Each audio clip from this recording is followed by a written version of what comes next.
welcome to Spacewarp Special. Are we live? Now we're live. Now we're live. All right, I'll say that again. Okay. Hi, everybody, and welcome to Spacewarp Special Live. Okay, I'm just wondering, I guess we should probably start with the thing that is kind of, I don't know. time's a bit short. I don't know if anyone's joined us just yet. Okay. Anyone?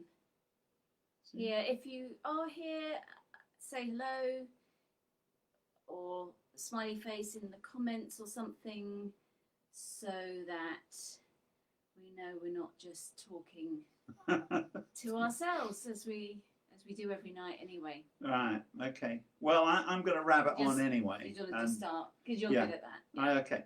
So these are the dedication cards. So if for it, yeah, someone said hello. Hi, Paul. Hi, Paul. Right. So if you wanted a personal dedication, do get my comics know that sooner rather than later, because you want to get it in good time for Christmas. They've already got a bunch of signed ones, so that's not quite so urgent. But if you wanted a personal dedication, then yeah, that's worth bearing in mind.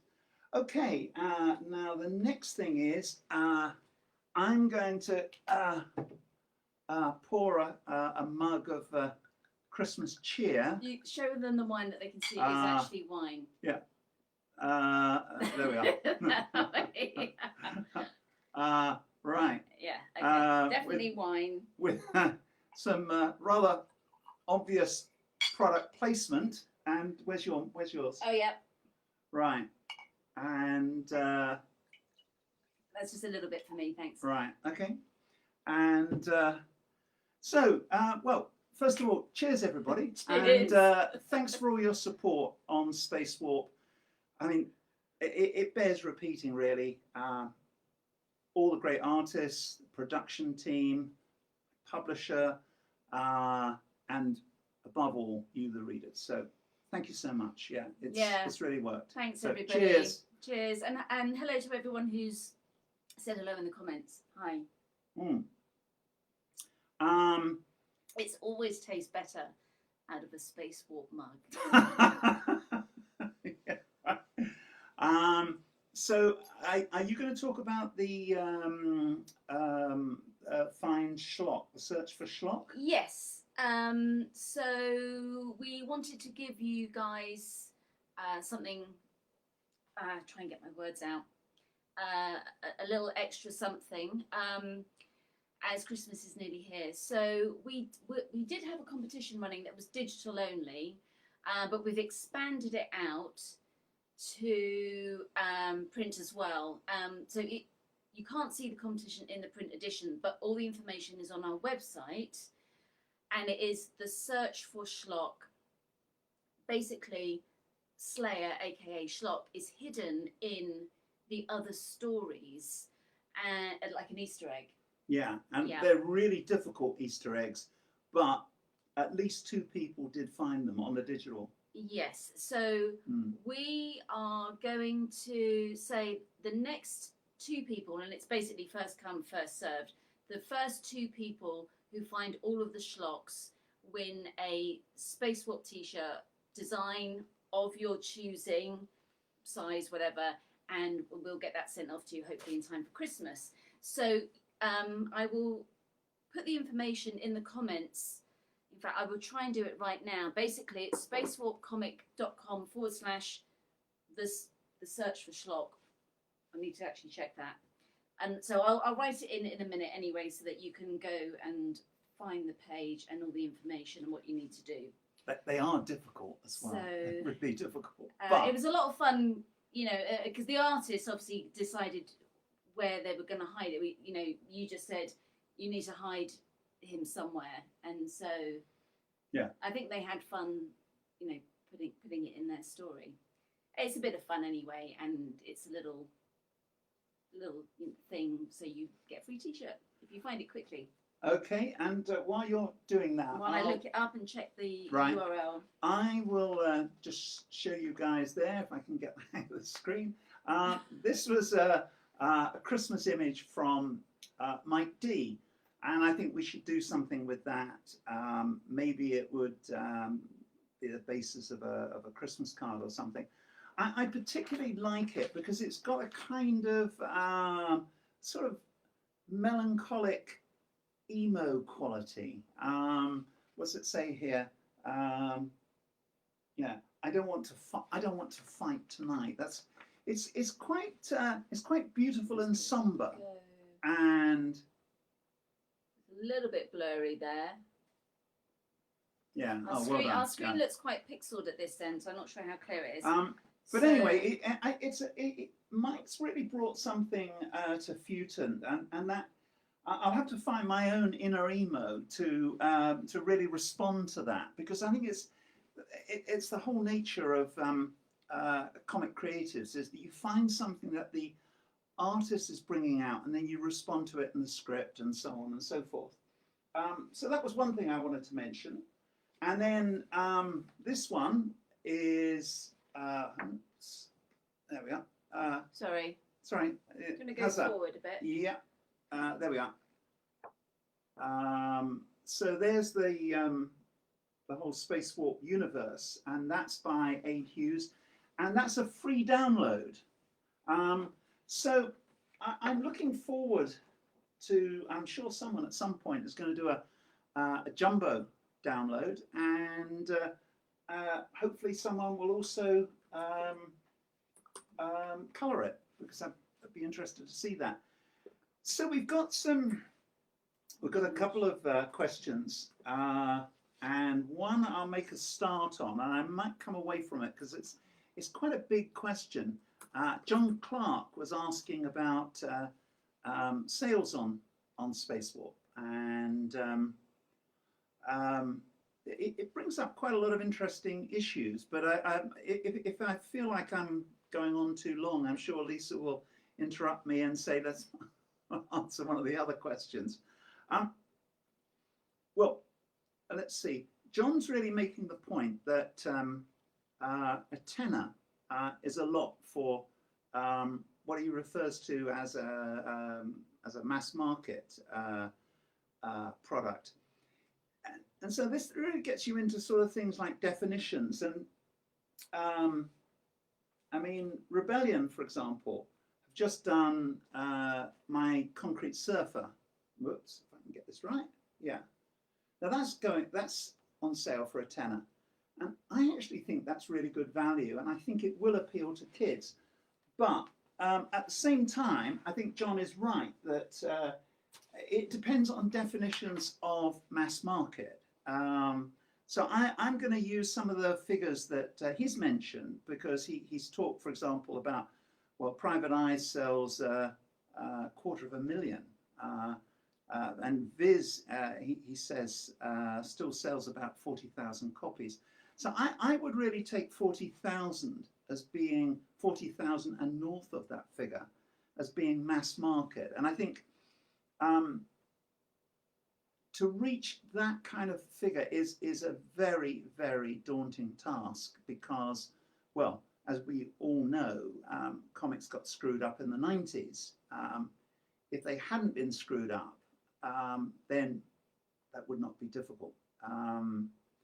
And then he mentions, for example, he says, and on the topic of circulation, do you know how many copies 2000 AD shifts per issue these days? There seems to be a belief that it's around 20,000 copies, but would you know if that's close to the mark? It's actually south of that figure. I think it would be disloyal of me to say more, but it is south of that figure, based on figures that I've seen, which seem pretty authentic to me. But I mean, you know, they're doing well, they did a great job in rescuing 2000 AD from complete oblivion, but that was a long time ago. So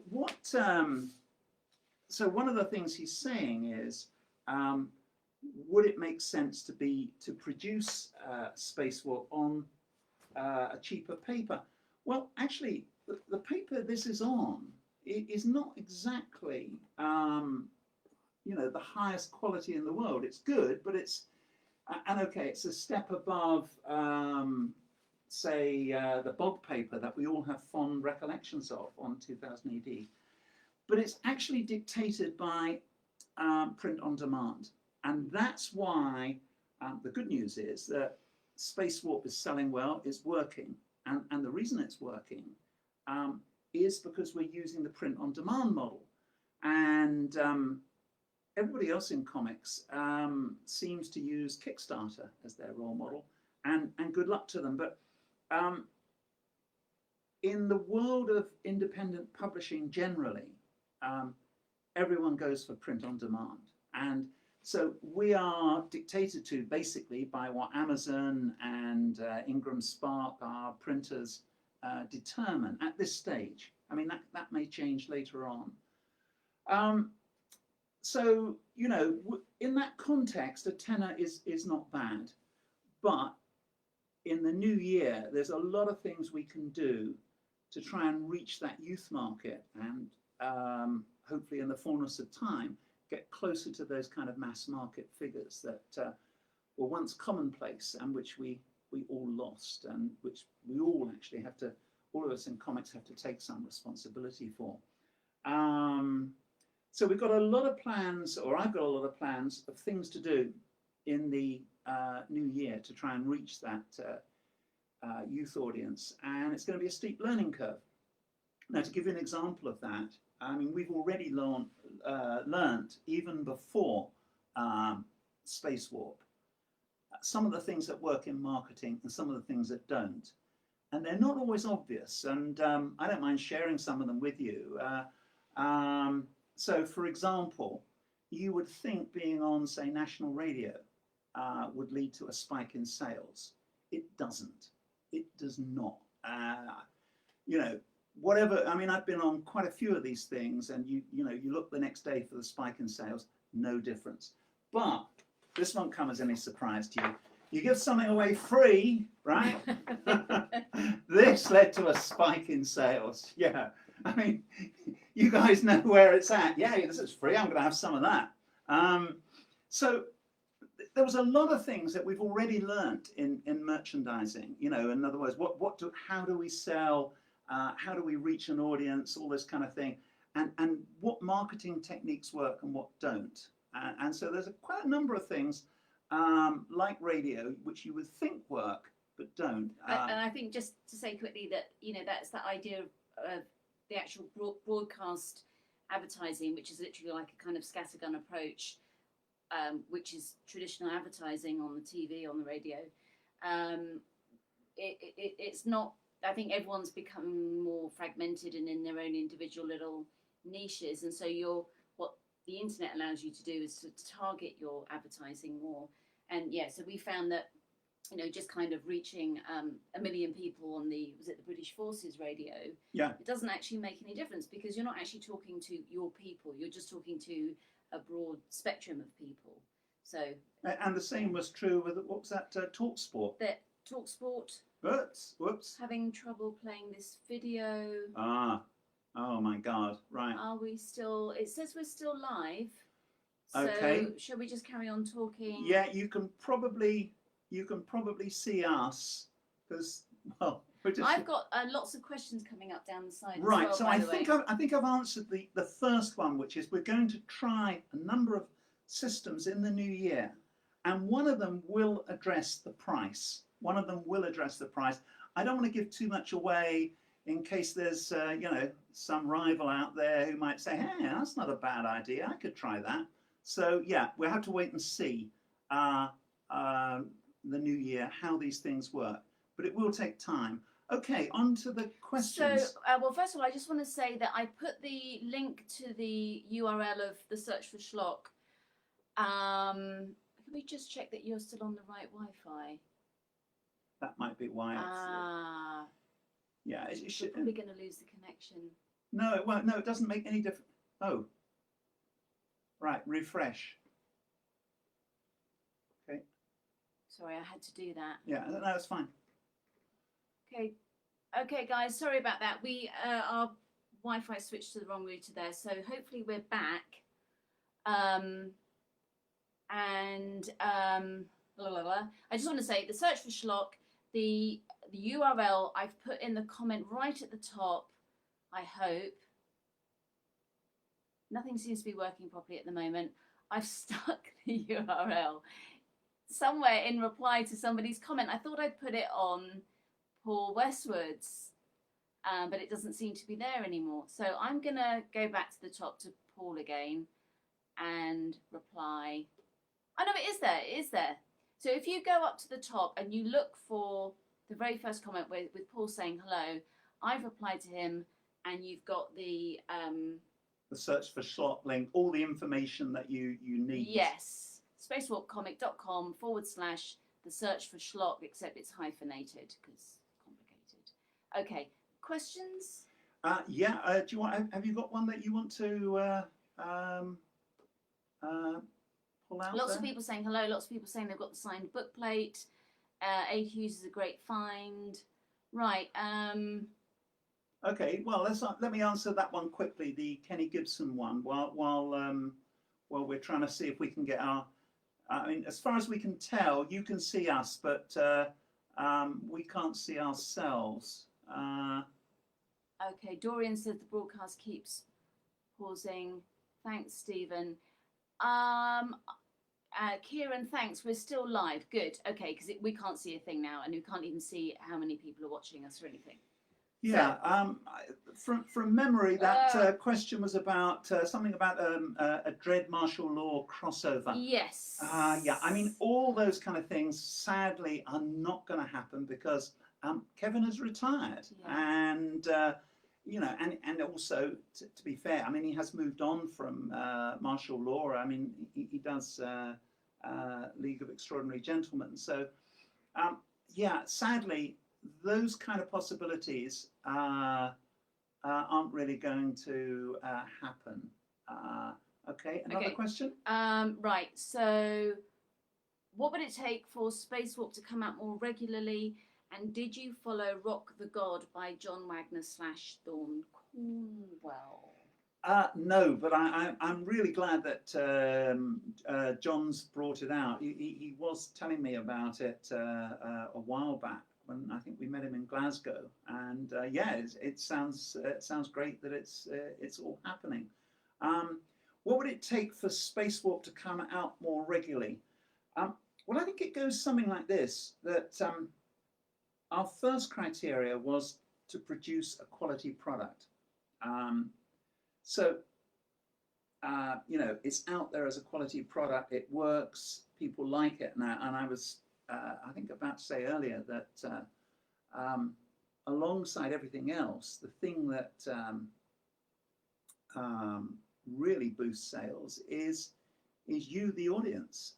It's the grapevine. In other words, you tell people this is cool, and word gets around, and that's how things sell. Now,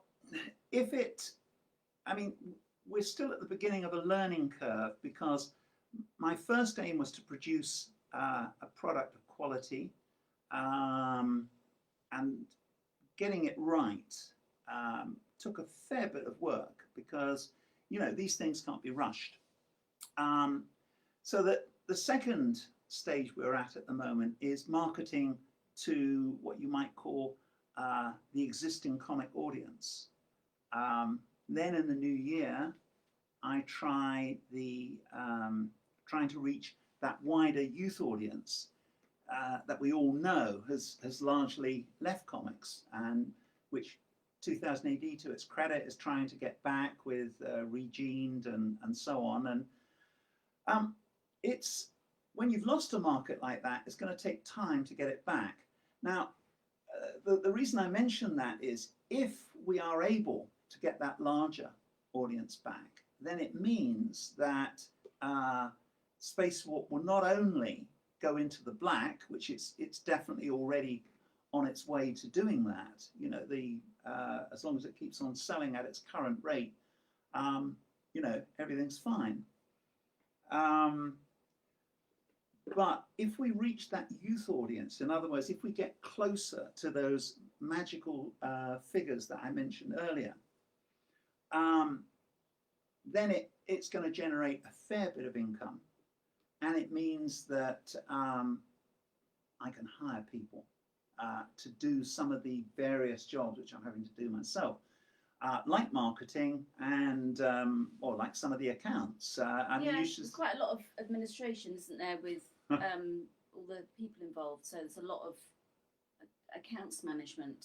Yeah, I mean the spreadsheet and percentages and all those kind of things. It literally looks like the quantum mechanics galactic handbook. I mean, it's quite complex, and that's okay. That's all part of the job. But you know, if something generates a lot of income, if in other words, if it reaches that wider audience, then it means I can hire people. Although even that can be problematic because I would probably hire. I wouldn't necessarily hire the what should we say the usual suspects. I would want to. I have very specific things that I'm looking for from people, and you know the how can I put it? I think. Generally speaking, I tend to sort of look for people who are, even if they still are involved with comics, are kind of outsiders. In other words, I need to work with people who have a similar, what shall we say, punk attitude, counterculture attitude, something like that. There's far too many straight fucking people in comics at the moment already, and I'm certainly not going to encourage any more of them. It should be a bit subversive, it should be a bit alternative, and so that would be the road I would be taking. Anyway, to cut a long story short, if that works, and if we're able to pay everyone, you know, including me. Yeah, I get paid last. well, and me, I get paid last as well. We get paid last. So if all that works, then we can come out much more on a much more regular basis. And that's about also having a couple more writers who will follow your style, a bit like you do with a TV series or Netflix or whatever, where you have a main writer and then other writers will, write episodes as well. I think what you're getting at the moment is interest from some writers who have their own stories, and they're saying, "Hey, could my story appear in Spacewarp?" But you spent a long time setting up this intertwined universe, and if anything, it's about continuing that and going deeper into those, and keeping the artists that we have, and so we don't want to expand sideways. We want to kind of keep going forward at the moment. Yeah, it'd be like the Marvel universe or the DC universe, or that kind of thing. We need to stay in that direction. And in fact, I see as another question down here. This one actually looks like an easy one from Ian Stacey. He says, as the characters inhabit a shared universe, will there be any crossovers between the stories? Most definitely. Come on, this is Pat we're talking about. You always do crossovers. Okay. I mean, there's already elements of that coming through, where you've got Drogheda in the Futant story, and he's also cropping up in Slayer. So I think there's a lot of possibilities there. Matthew Ellis? Right. Can we have a Faye Dalton print or alternative cover at some point on Spacewarp? We were actually talking about Faye today. Yeah, you pick up on this one. Yeah. We would love to have Faye for something like that, a cover, or some sort of feature artwork or something. Unfortunately, I think we can't afford her anymore. I actually approached her a couple of years ago for a cover for something else we were doing, and she said, "Yeah, I'd love to do it. Thanks so much for asking me. This is my fee." And I was like, "Sorry, Faye, we can't afford you." So we would have to be moving big quantities in order to be able to justify spending money on Faye. And in fact, that was always one of the things that I was so aware from the moment she won this competition, which is another story, that her time in comics would be limited, and that, you know, we had to all find her work. And 2000 AD weren't interested, which is just astonishing. And although there's no explanation, I think we could probably assume it's because she's just too sexy for them. And okay, you know, if you're familiar with American Reaper, you'll know there's some great artwork of hers in there. So at least, but there was so much potential there. I mean, the minute I saw her work, I thought, my God, I mean, I'm not going to say, oh, she's the next Brian Bolland or something like that, because she's the next Faye Dalton. But, you know, she's a premier artist, and we lost her to comics. And it's that fucking attitude in comics where great talent just gets ignored over and over and over again. And you were going to pick up on someone else's. It was Nick Jones who asked about, are we going to have more female? Yeah, he asked over on Twitter if we would have female contributors, and we were certainly open to. Very much wanted female or non-male. I'm not quite sure what the term is. To be very inclusive. We were looking for all kinds of people to join us on the team, and we actually got. We didn't get a wide representation at all. That's fair to say. Most of the people who submitted to Spacewarp were white men of a certain age. I think it's fair to say, without offending anybody. And I guess that's to do with general representation in the comics industry. I don't want to be inflammatory here or anything. That's just my thought. But you know, we would love to get more sort of, shall we say, female or minority representation in the comic. Yeah. Yeah. Yeah.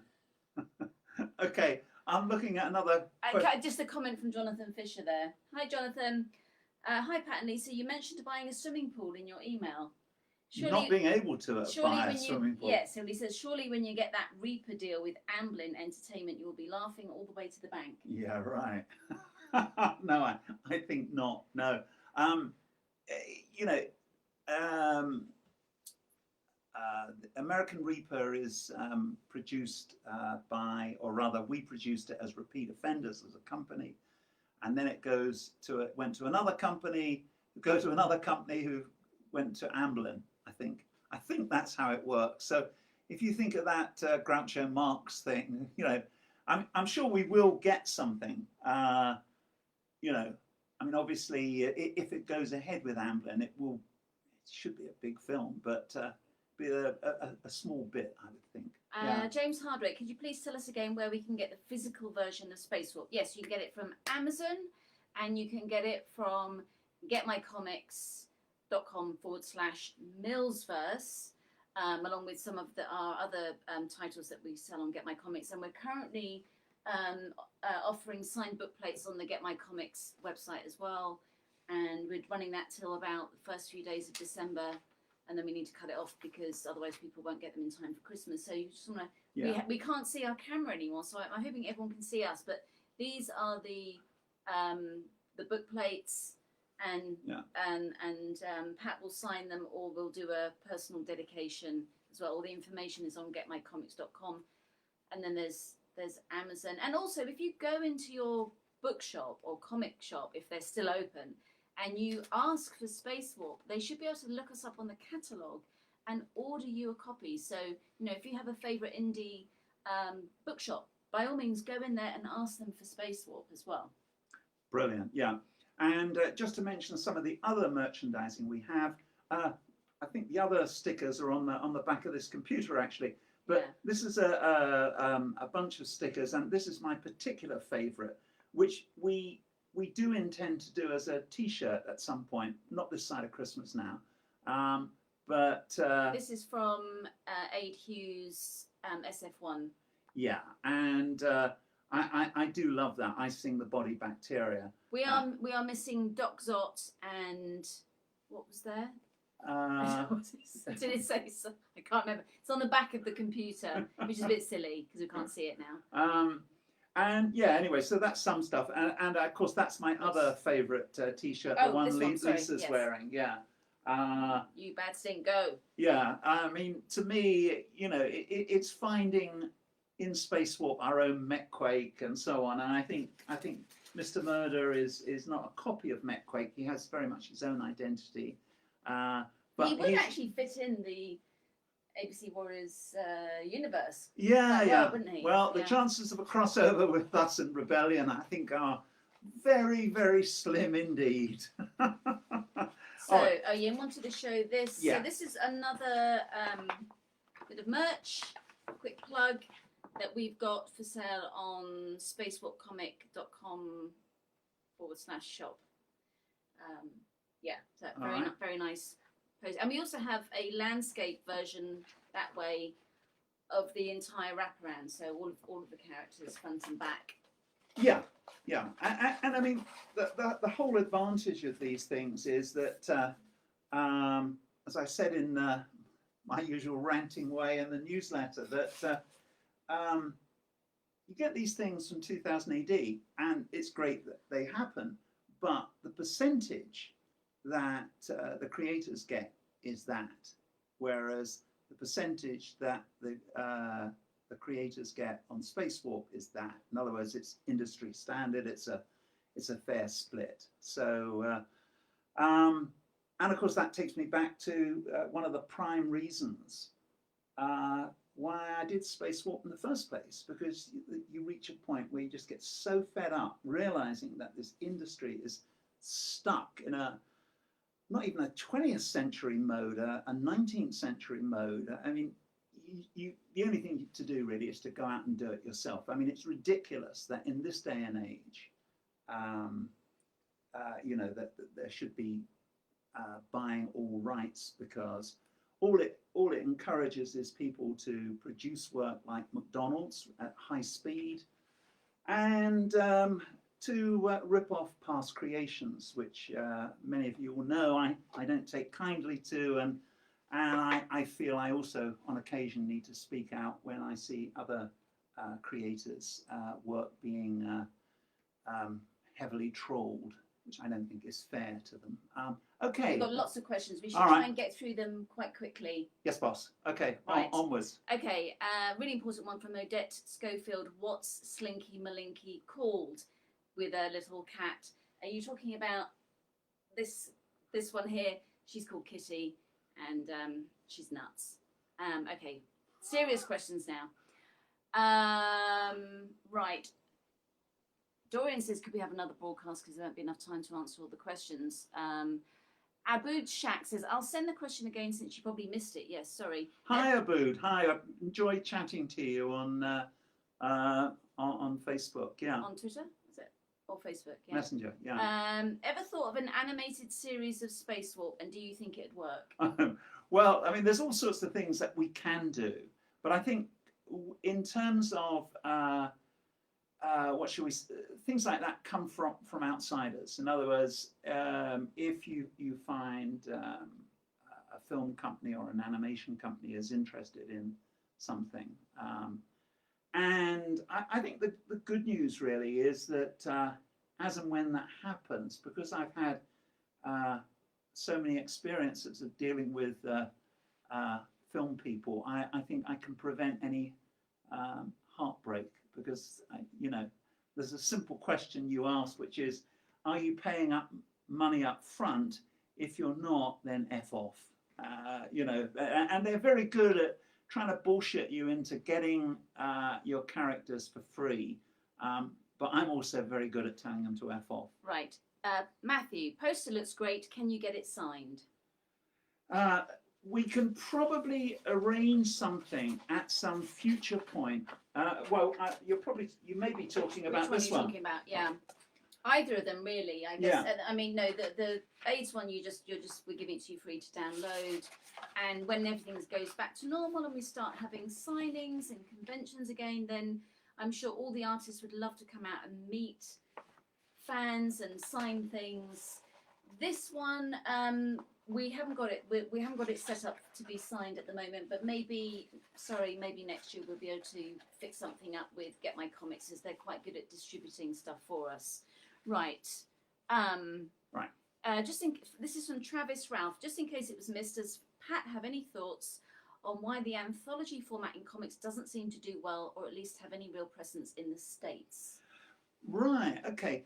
I think it's a British thing. I mean, we are weird. We're not Europeans, and we're not Americans. We're this weird culture in between. And of course, Brexit is only going to make us even weirder.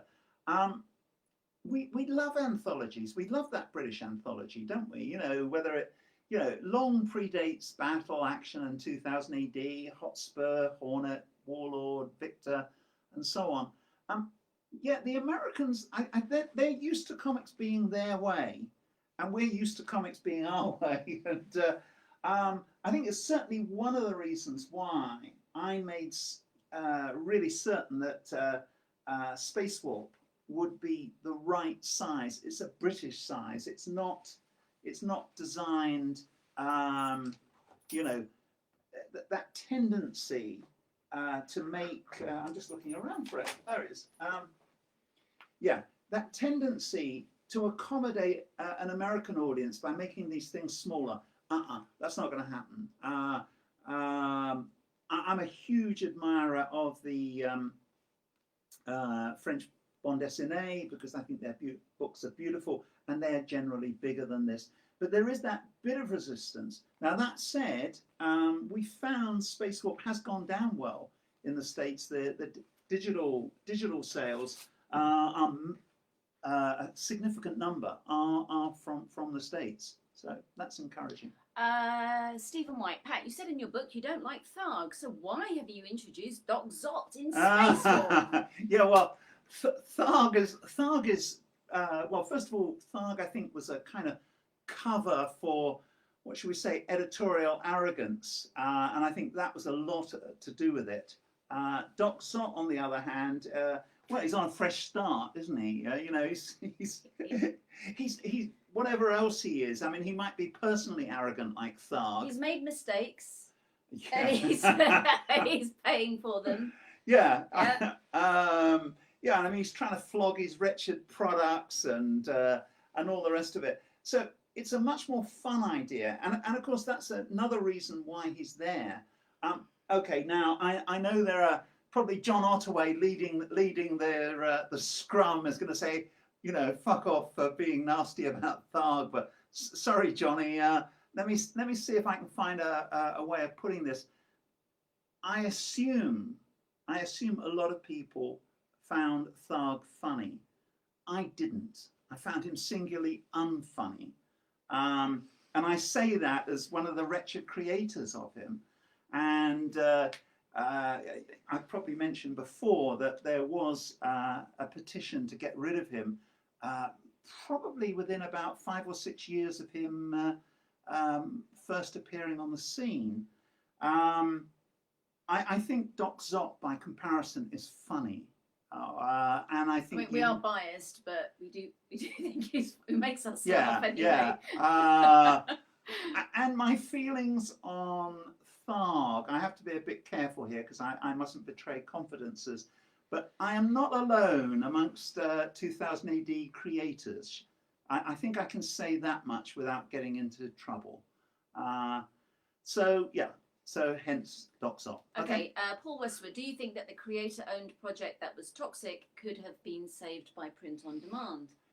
No, there was a different problem with Toxic, which, funnily enough, no one seems to have picked up on, and I'm sort of almost reluctant to. Do you want more wine? No, I've got it here. Yeah, you're right. Yeah, I'm almost reluctant to open old wounds here, but what the hell?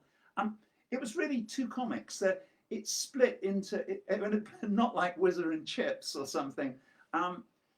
There was no, what shall we say, there was no centralized power system and that's ultimately the reason that Toxic went wrong. You mean So, any one person can really be in charge, or something like that? Yeah. two people with the same vision or something? Yeah. Well, yeah. It has to have a singular vision, and the vision on Toxic was, what shall we say, halfway there, but it wasn't entirely there. And big subject to get into, and Lisa will get cross if I do that. So I shall. Do you talk about Toxic in Be Pure? A bit, a little bit, yeah. So moving on, what would be your best advice for budding scriptwriters? Okay, Oh yeah, okay. That was from James Hardwick. Thank you. Right. Okay. James. Yeah. Okay. If you can get a formal, do a formal writing course of some description or another, I think that would be invaluable to you. Now, it depends on your, how you're set up, what you can afford, etc., etc. If that isn't possible, if that's not the case, then the next option is to find yourself a guru. And now, I always say my particular guru is Robert McKee, who wrote a book called Story. And I think in these COVID days, I think he's does a number of things online as well. But if you study that guru, absorb his information, and then kind of partly keep it to yourself, because the reason I chose McKee was I was getting so pissed off with script editors giving me nonsense opinions. And so Which was kind of just like, their personal opinion more than based on principles. So I thought I need a guru. So I would. So when you found a guru, you keep that information to yourself, because I would then say to a script editor, well, Robert McKee says. Big mistake. And the script editor would go, well, I'm the boss here, so you and Robert McKee can fuck off, kind of thing. So yeah, find yourself a guru and then keep that information very private. And don't turn around to me and say, well, Robert McKee really rated my story, even if you turned it down bad. And what I would say as well is, there's a lot of really good online information you can get for free. And one of the sources that I think I really rate, and I think you have also gained some stuff from, was Story Grid. And I can't remember his name. Sean something is his name. I think SHAWN. And he's behind Story Grid, and that is all about the structure of novels and screenplays and everything. And it's absolutely brilliant. And there's loads of free stuff. They do podcasts and they do articles and they talk about famous films and they break down scenes and talk about why they work, and they look at things through the eyes of like genres and what are the important beats and tropes that genres require, and if your book or your screenplay is missing them, then you're not going to satisfy the audience that are looking for those things. So it's really good at getting you into the mindset of thinking commercially about your audience and how to write in a structured way. Yeah, and then taking that one stage further, if you are looking for advice on how to publish, which is another completely separate skill, apart from the first one, which is don't trust publishers, think of the majority of them at least. Gives me a bit of a get out there. Think of the majority of them at least as Arthur Daly's used car salesman, but with middle class accents, and you won't be too far wrong. So being an independent publisher, taking back your power, is a better option. And the guy to go to there, the guru there, is Mark Dawson. He's on Facebook. There is you asked to join, but it's open to pretty much everyone. SPF Community, which is the self-publishing formula. So he runs this great open forum where everyone is very helpful, incredibly supportive community in indie publishing. And it's a great, because the principles are the same whether you're in comics or novels or non-fiction, of how to reach your audience and how to have a website and the tools you can use and how to set up a mailing list. doing covers, and there's a lot of professionals there as well who will actually weigh in and give you advice. So Mark Dawson is absolutely brilliant, and of course he's a very highly successful indie author as well, with his own several of his own series, and they've been optioned sort of thriller genres. Yeah. Now here's a nice easy one. Is the next Kevin O'Neill or Brian Talbot out there, or have we put them off comics? Well, we put an awful lot of them off comics, but we got 6 guys in here. We got 6 guys in here who are the next. Well, don't know about the next Kevin O'Neill or the next Brian Talbot. But they are the next Gareth Satehome and the next James Newell, and the next Mike Donaldson, they A. are. Hughes, yeah. This is the future. Yeah, and I really think that's true. I mean, if you look, for example, at Slayer, right? Now, the great thing about that is it's plugging that kind of, what shall we say, future war space knight genre that Kevin O'Neill and I were working in, and I think James presses similar buttons, but he's his own man. He's his own style, and working at his own speed. Yeah, slowly, like Kevin. Yeah, so, really slow. Yeah, so there's. Yeah, no. Well, I think Kevin was one of the slowest. I think Glenn Fabry or perhaps Brian Bolland was always. Surely no one's slower than Simon Bisley, who'd never actually finished. Yeah, well, that's a different. That's a different territory. But I mean, if you look, for example, at this by Mike Donaldson, what I can see there is that he's saying something with those characters that's different or goes beyond what's in my story, and I can respond to that. Just as when I would look at Kevin's artwork, I think he's saying something, Martial Law's a good example with all the graffiti, where he's saying something that's beyond my story, and then I respond to it. So there's absolutely no reason why. And yeah, I mean, there's a bit of pressure on me there, I suppose. But if Spacewarp was coming out, let's say, I mean, this is a fantasy, so, you know, say it was coming out let's say every 3 months. I mean, these guys would be comic household names, like all the greats that you're referring to. Rod Bell, how many issues have you plotted out your original Spacewarp story over? Well, I think like all my stories, they're kind of fairly open-ended. You know, in other words, they kind of need to respond also to what an artist can draw. So, for example, if an artist is slow, it means I have to tailor the story to suit that, and I have to move around that.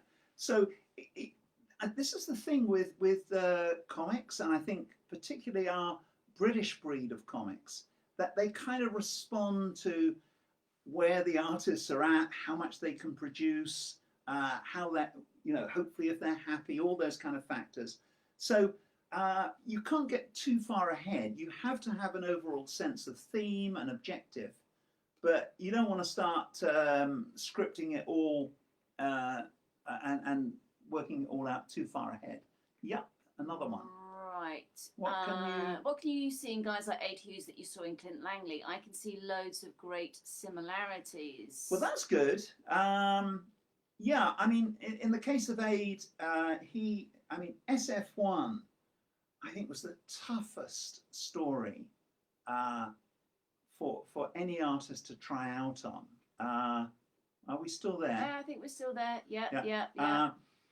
And Aid's first page really cracked it, and I think he has a future war vibe that I think Clint has as well. So yeah, it's great that you can recognise that, because I think I also was looking for an artist that could bring the same energy as, say, not just Clint, but going back earlier, say Brett Ewins and so on. Yeah. Troy Martin, Pat, you mentioned on Twitter recently that you're aiming for a new golden era of comics. It strikes me that there is a really vibrant and passionate indie scene right now, both here and in the US. Can indie publishers finally break away from the majors and make comics great again? Well, I guess I hope so. Um, see, it's not actually difficult. I mean, it also depends, how you're phrasing that. You see, you're talking about indie publishers and so on. I think a lot of people who want to create comics are primarily aiming them for an adult audience, and Or a very young. I think there are some great indie publishers doing kind of very young comics, aren't they? Like 5-year-olds or 7-year-olds or something. yeah, I've never looked at those. I'll take your word for it. Yeah, yeah. And I think they're doing good Yeah, stuff. I'm sure they are well Yeah. outside my remit. But the area where you have a story that's got to appeal to a 12-year-old and a 22-year-old and a 40-year-old, it's not rocket science, but you would think it is. And the reason is because editorials, I guess they must be listening to an audience on 2000, otherwise they wouldn't be doing Regened. I don't know.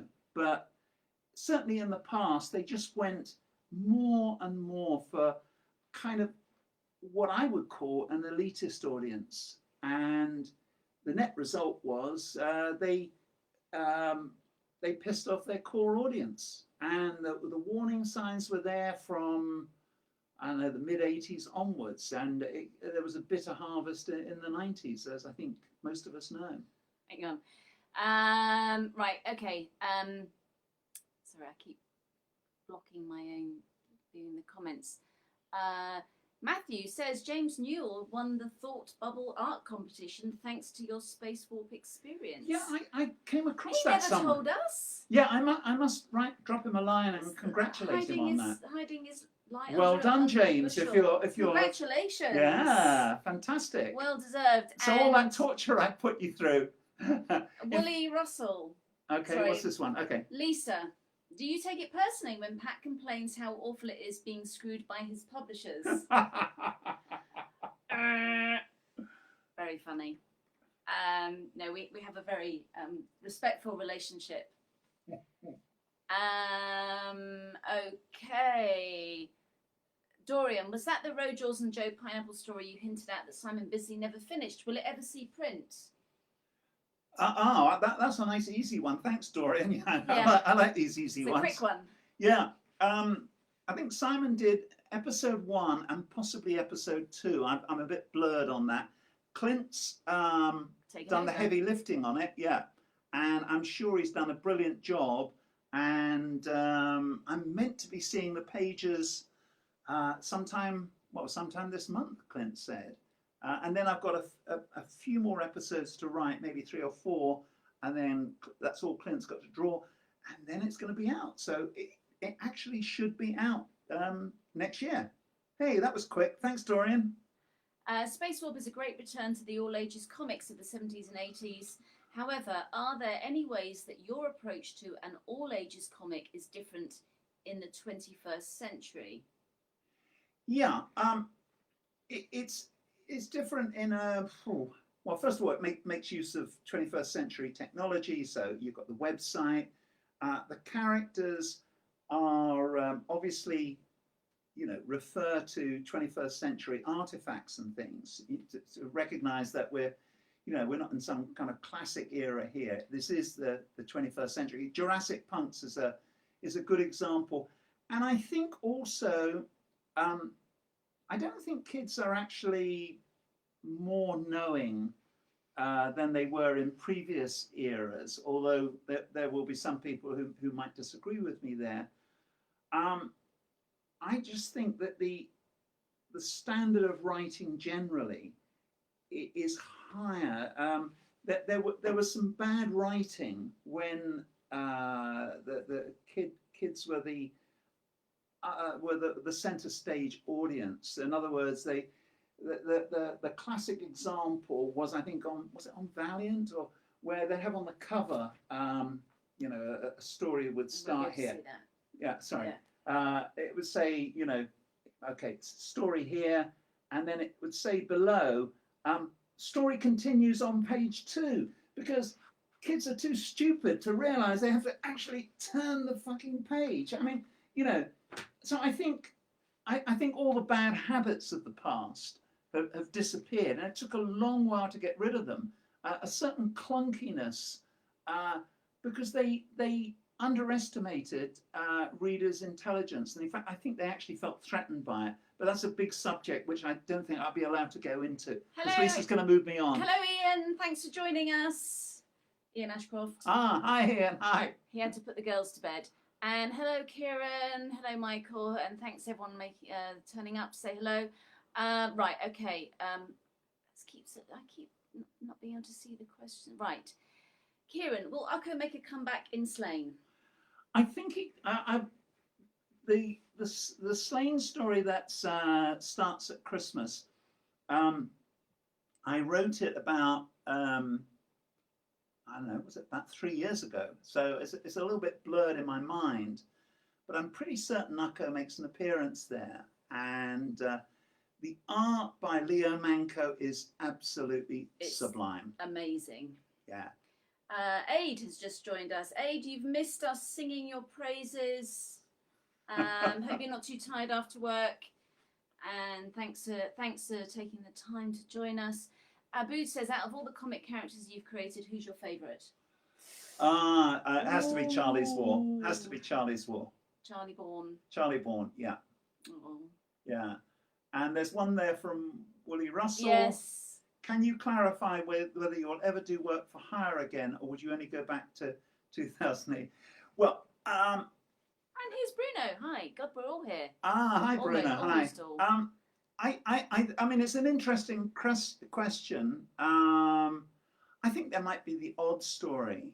I mean, you know, there's that phrase, isn't there? Never say never again. But in broad terms, that's it, really. Because, well, I mean, first of all, I've got Spacewarp to do. So why would I sustain this work for hire model, which is antique, it's antiquated, it's out of date, it's time to move on from it? But okay, you know, well, you know, you get something like, I mean, if I'm around on the 50th whatever, or the, you know, and they say, hey, would you do this particular story? But from their point of view, they are not going to change. And I've had to think about this. Why wouldn't they? Because I think even John Sanders would have been flexible in this situation. But Jason... Really? Yeah, no, really. Yeah, really? No, even really, after that memo? Yeah, because I think that you can see signs of, I wouldn't say vulnerability, but flexibility in that memo. I think Jason is different. For Jason, this is about power, and so this is his sandbox, and no one else is playing in it, and those are his rules, and that's reflected in the lack of movies and things like that. It's a particular mindset. It has to be this way or the highway, and that's okay. I'll take the highway. Okay. Ooh. Matthew Ellis, American Reaper is your most underappreciated work. After Brexit, will this change? The old stealing from the young is so topical. Yeah, someone else made that point actually about Brexit and old people stealing the futures of the young. Yeah, I think there's happens a lot, doesn't it? I think there's a lot of metaphor in American Reaper, and you know, there's a lot of potential in it. A lot depends also on what they do with it. Because they could rewrite. Oh, I'm sure they will. A lot, and kind of just render it kind of unrecognisable. You never know. Yeah. Because it's completely out of your hands. As long as you don't blame me, you know what I'm saying? Why did you allow them to do that? Why did he turn it into a love story? Or why is it, you know, I don't know, a cosy mystery? Yeah. I mean, I think on martial law, Kevin and I are a little more careful, you know, aware that, you know, we might get it in the neck from fans. And when there were a couple of options in the past, for example, The Rock was really interested at one point. Now, this wasn't in his later... it wasn't when he was cool, was it? No. It was when he was doing, was it The Tooth Fairy or something? But we said no to that. And that was the partly the influence of the fans, but also he was with Disney at the time. And well, I was going to say I wouldn't want anything to do with Disney, but as Disney own most of the world, I'm not sure that that's really true. Kieran, Okay. do you have an end game in mind for the overall Spacewarp arc with the Warp Lords? Oh, that's ambitious, isn't it? Well, I think we're still getting into them as characters, and I think they obviously have, I mean, this is why the first issue took a lot of work, because I had to think, what was their potential? Where would they, so they don't run out of steam after, a couple of issues or something.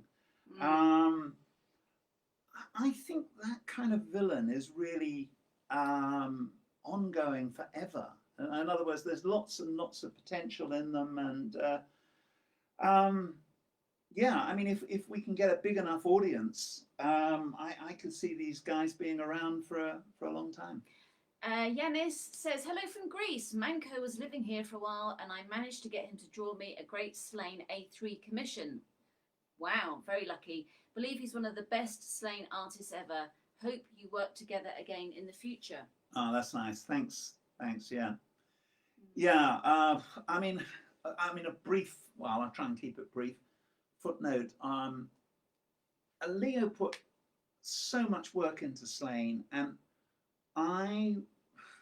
in the early stages, I think I was approaching him like I was with Spacewarp artists who will all know how I put them through the mincer. And then I realized after a while it wasn't actually being fair to Leo, because he's selling all rights like I am. And so, it's fair enough with all the guys on Spacewarp because it's their creation, and, and so I had to take a couple of steps back, and I think I was a bit unfair. It paid off, believe me. You look at some of there were lots of things happening on, let's say, episode 1 and 2, the color system. He's also a perfectionist. Yeah, and that's the whole thing, is that as I approached it as a perfectionist, and then he became even more of a perfectionist. So we were driving each other crazy, and that's really the point when you do have to step back. And I feel bad about it, because perfectionism is not required in an all rights comic. It's not McDonald's, but there is no room for that kind of creative. Well, it'd be all right if they paid you some side money to develop something, or sort of developmental time, but they don't. They take all that for free. Yeah, exactly. And they're taking that time for Leo for free as well. And I think he was really kind of suffering a bit with it, because he was taking it so seriously. It was almost becoming like, God, this guy needs to, relax and take it easy a bit, because he was really pushing himself. Yeah, it's the appalling nature of the all rights system, and what it means is that what you're really meant to do is just bang it out, and there's enough hacks out there who do that. And as I say, Leo approached it as even more of a perfectionist than me, and I really had to step back then, and I feel bad at encouraging his perfectionism, which of course, as I'm a perfectionist, it does make you feel a bit weird. So yeah, let's move on. Pat, have you heard that Finn will be included as part of the 2000 AD Ultimate Collection?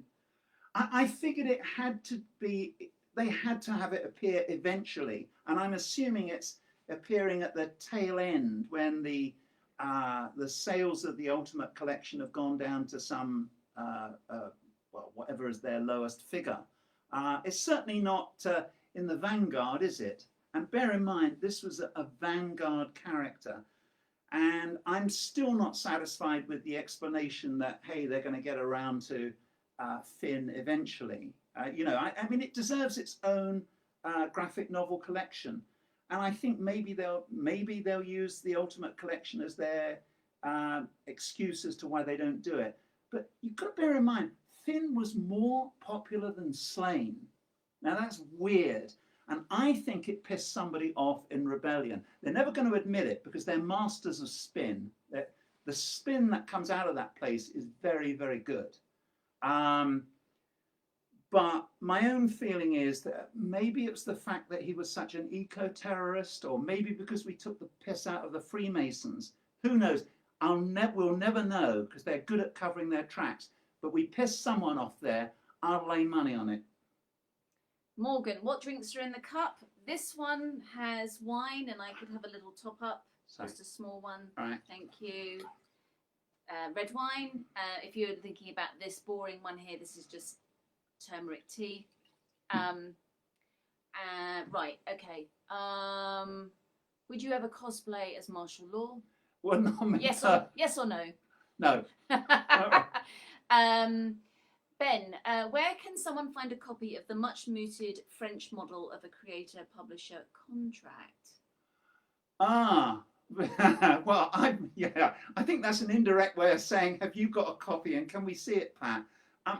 I've got to dig these out at some point, just simply to see what the percentages are on things like, for example,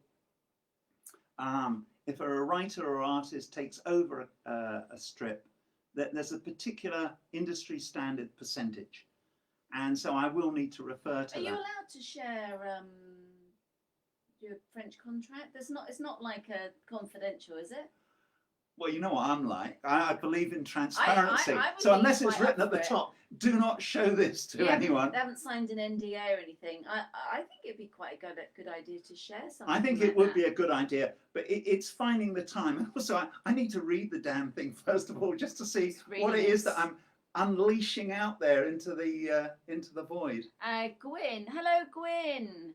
What are your plans to market Spacewarp to kids in comics, and how can we all help? Apart from buying shitloads of copies and giving them away. Right, okay. Well, that's a really good first step, Gwyn. I think you've been helping us quite a lot there anyway. Gwyn, you've helped us an awful lot, man. Yeah, no. Well, I mean, I've got a bunch of stuff to look at in the new year, and I think some of the things are pretty straightforward. Or rather, I don't think it matters if anyone hears about some of them because there's no kind of quick solution here. There are influencers, and I've got a bunch of contacts that I have to approach. You know, that whole thing of certain influencers promote various products or rate them, and sales go up as a result. So that's one approach.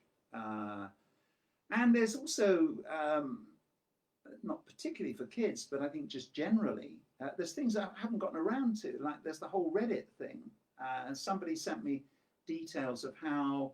that's kind of like organic, not marketing really, but just kind of having a presence in these places, isn't it? Yeah, the influencer thing is a big one. And I think I talked to, I think Daniel... mentioned about the price and possible ways. I think we're looking at, just to not go into too much detail, but we're looking at different formats. Yeah. And this is really just the first wave, getting it out and reaching kind of core fans and readers. And then next year there's loads more work to do. Shed load, yeah.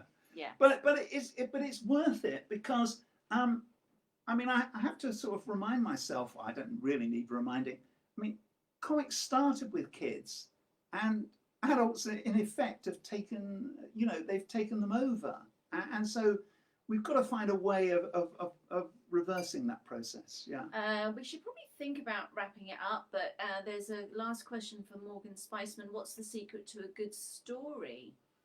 Wow. You could write a book about that. Yeah. Many people have. Yeah. Robert McKee's story for a start. I think from a comic point of view, from Spacewarp point of view, it's having a contemporary hero. In other words, it's someone who a modern audience can relate to. It's a new wine in old bottles, some kind of variation on a classic hero of some description. But I also think from a writer's point of view, you've got to draw on something within yourself. that's got to get you fired up, and you've got to draw on that energy. So, I mean, this is a shorthand example. All those future war stories written by Jerry Finley Day, whatever their faults, and they were considerable, the audience, you the readers, loved them because Jerry knew what he was talking about. In other words, he was drawing on his own experience, no matter how obliquely. And in a similar way, when I'm writing these stories on Spacewarp, I'm drawing on something that's either happened to me or someone I know or something like that. The classic example would be Space Nights. As you probably know, I must have written something probably approaching maybe even 10 stories about nights over the years. And in fact, this probably is about time I probably wrote a non-fiction story about nights, which would be even darker than the various others. Okay, what's the next one? Okay, bye Paul, thanks for joining us. Finn and Sling team up would be cool. It's not a daft comment, Kieran. Ian, hi Ian. Ian is my old school friend. No, not school, we didn't go to school together. Old, running around as teenagers friend. Are we going to have some Spacewarp face masks?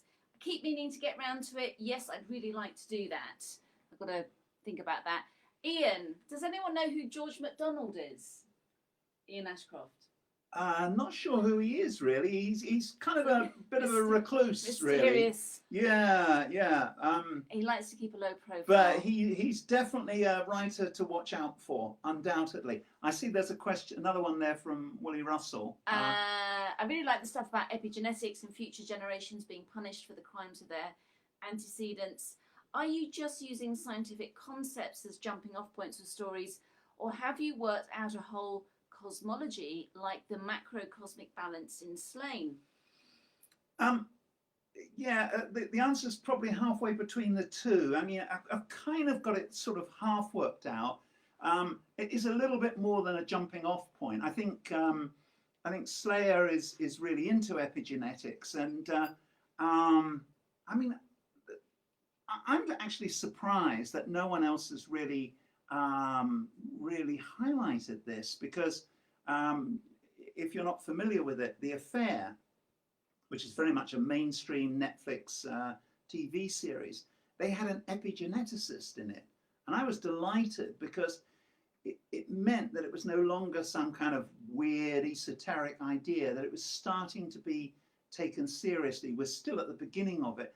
But in broad terms, I mean, all of us, I'm sure, have relatives, and we say, oh, he or she is taking after uncle or auntie so-and-so, and you get these weird repeat patterns. I mean, the classic examples would be the Kennedy family or the Crown, you know, how history repeats itself. It's also unresolved issues, kind of, if you don't deal with them, an acknowledgement is that they're going to keep cropping up and tripping up future generations. And I think on some level, a lot of people are kind of already aware of that sort of thing happening. It's a bit like a curse. I mean, it is a curse. I guess it is a curse, isn't it? Death. I speak from personal experience here. It is a curse, yeah. No, it is. I could ramble on about it forever, but one thing there, I mean, if you look at The Crown or something, it only seems to be, let's say, what, I don't know, 2 or 3 generations. It's not. It's much longer and much, much darker. And I have delved into it. So, yeah, I guess I'm a bit obsessed by it. Morgan again, what can comics do better than other media? Oh, well, we've got a higher budget, right? So we don't have CGI backgrounds and things. You know, we can have... you can have a cast of thousands. Yeah. I think also about really slowing down moments and taking your time with something. So in a live action or even animation, maybe not animation so much, but in live action, it kind of, something happens and that's kind of it. I mean, unless you're really playing around with, in a Tarantino style way, different viewpoints and jumping around in time, there's something about comics where you can really focus on lots of different facets of a moment. But does that make Yeah, sense? and I think all the kind of emotion, and I think this is particularly true. Well, it's true on all the Spacewarp stories, but as it's on my mind at the moment, perhaps Futon, Mike Donaldson's interpretation. He's like an actor, you know. He's bringing something to these people. I mean, okay, you know, you could say, well, you might see the same thing in Harry Potter or Grange Hill or something, but I think there's something about the way that it's rendered in comics that's different. It's neither better nor worse. It's just different, and it's so powerful. And I think all of us recognise that, but outside the industry, I think people don't always realise this. Shall we do one last question before we wrap up from Yanis? Okay, what's the question? Pat, what do you think about the Image Comics model of working with its creators? I don't know that much about it, if I'm really honest. I know they, I think they were behind The Walking Dead, weren't they? But exactly what their relationship is with creators, I'm honestly not sure. It's obviously a positive one because so many creators go to them, and I think it's a good way forward. Wait a minute, what's the one beneath? Okay, one more question from right. James Hardwick. Do you have any thoughts about the emerging theory of genetic memory? Kind of that is, we sort of talking about epigenetics. Is that different? Also, do you think that anti-vaccine is the modern day witch trials? I daren't get into that. If we're trying to wrap things up, I daren't. But I think genetic memory. Yeah, I mean that does lock into things like epigenetics. It's a huge subject, and I think we're just at the very beginning of it. Really, I think what we should do is back our own intuition and our own experience. So, you know, if we look at our family trees and you see some, I mean, there's really obvious ones, aren't there? Like, I don't know, alcohol-related issues or something like that. But there's other more subtle forces, and you see recurring patterns in family trees over the centuries. I think that's a fascinating subject to explore, which is why it's not just mentioned, I think, 2 or 3 times in Spacewarp. It's also the subject matter of the Slane story. It is about his ancestors and how they interact with him. Yeah. Right. I think we've got to wrap up, haven't we? Thanks to everybody for joining us. We have no idea what the video was like because ours just went blank. So I felt I was just talking to nobody. But thanks for your wonderful comments and questions. Hi, Mike. You know, that's been really lovely. Yeah. No, we've enjoyed it, and yeah, it's great to get your feedback on things, and yeah, I think at some point in the future we've got to well, I think all of us in the industry in the COVID era, we've got to find a way of getting more into that. What do they call it? Zoom. Drink and like draw. The drink and draw thing that the awesome comics podcast does.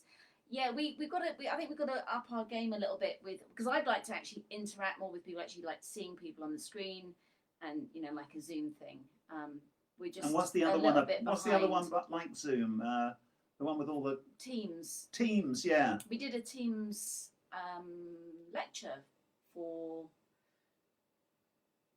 Yeah. University. Name of the university escapes me.